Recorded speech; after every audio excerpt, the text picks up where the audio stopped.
In 2022, North Korea launched more missiles than it ever had in a single year. But with world attention focused elsewhere, North Korea wasn't an urgent global priority.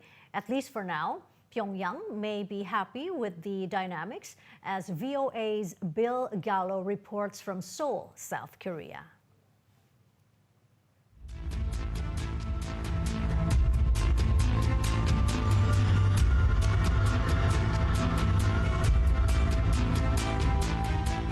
At this ICBM launch in March, North Korean leader Kim Jong-un starred as an action hero in a propaganda film on state TV.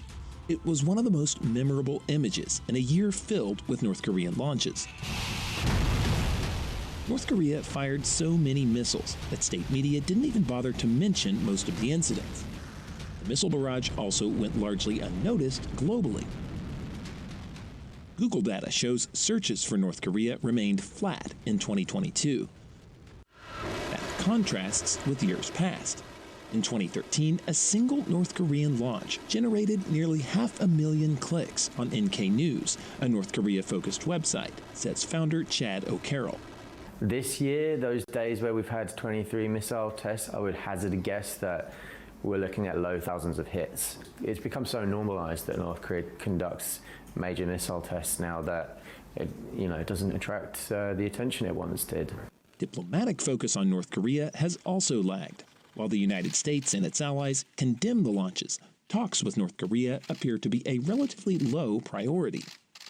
Meanwhile, China and Russia have ensured North Korea is not further punished at the United Nations. The lack of attention not only gives Kim space to build better weapons, it also risks legitimizing his nuclear arsenal, says analyst Mason Ritchie. I think that's exactly what North Korea wants. I think they want to be normalized because at some point it thinks that it can probably be treated something like Pakistan or India or Israel, essentially broadcasting itself as a responsible nuclear possessing state outside of the boundaries of the Nuclear Non-Proliferation Treaty.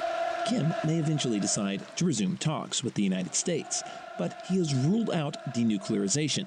In September, North Korea passed a new law declaring itself a nuclear weapons state, with Kim calling the move irreversible.